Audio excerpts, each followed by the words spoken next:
I have a down payment assistance warning.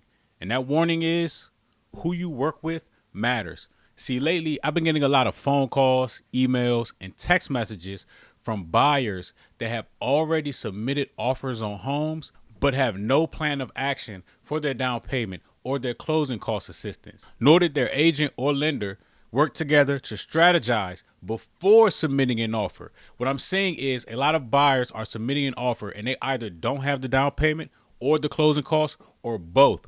Myself as an agent, I would never submit an offer for someone unless I've spoken to the lender and we have our strategy and the understanding that the buyer has the funds or the funds available for the down payment and the closing costs, and if they are approved or are using some sort of down payment assistance. The reason being, this can put you in a tight situation and you could possibly, depending on the contract, lose your deposit, or even worse, not actually get access or buy the home of your dreams. So before you put an offer in on a home with any agent, or before you start to work with any lender, if you need down payment assistance and closing cost assistance, please check with the lender, ask the lender what down payment assistance and closing cost programs that they have access to, whether it's in-house or whether it's through the state that you currently live in, so that you can have a plan of action. Unfortunately, with some agents and some lenders, they don't think about these things. They don't communicate and come up with this plan for you, which is something that I do on my side, no matter who the person is, just so that we don't end up getting caught up in something later on down the line. So if you're looking to purchase a home right now, you should be looking for, or you should be planning and asking these questions. What down payment assistance is available? What closing cost assistance is available? I get a lot of, like I said, I get a lot of phone calls and a lot of emails, and these people are already represented. So I'm not able to undo or assist them with these situations because they already have an agent. They're already working with a lender. I'm not a lender. I'm a licensed agent, but I have lenders that, I can refer you to that can assist you with a lot of this stuff. But once you already are signed with an agent, unfortunately, I cannot help you. And this, buyers themselves that are watching, you should know that if you don't have the money, don't allow these people to put these offers in for you, okay? You should have a plan of action. The plan of action is you should get the numbers from the lender. You know the house you want? Great. Give the lender the address to the home so that they can look at the taxes and they can look at, the homeowner association fees, so that they can look at the price of the home.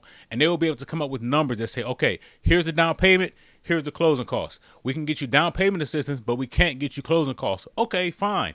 We'll try and get the seller to pay the closing costs. So that way it can reduce and minimize the fees that you have to come out of pocket. And you know this, the amount that you'll need before you submit the offer. Oftentimes what I'm saying is people are submitting the offer and then trying to figure out the down payment and the closing costs. That is not the time for that.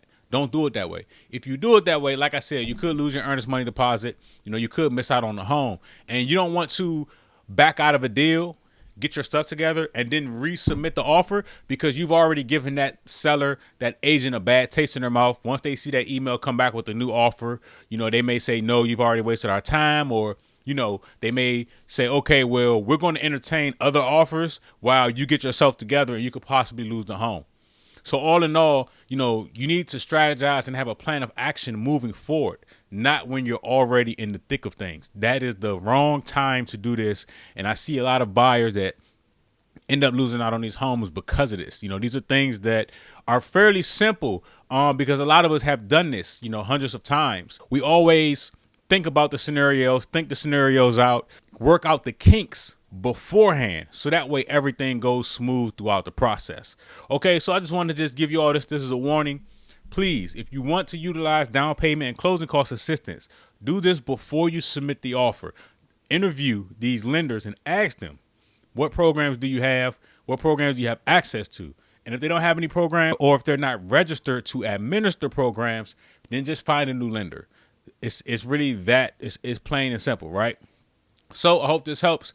Make sure y'all like, comment, subscribe. Feel free to let me know your thoughts down in the comment section. And if you ever have any questions or you need assistance with anything, as long as you don't have an agent, feel free to reach out to me. My information is always down below. Thanks for watching.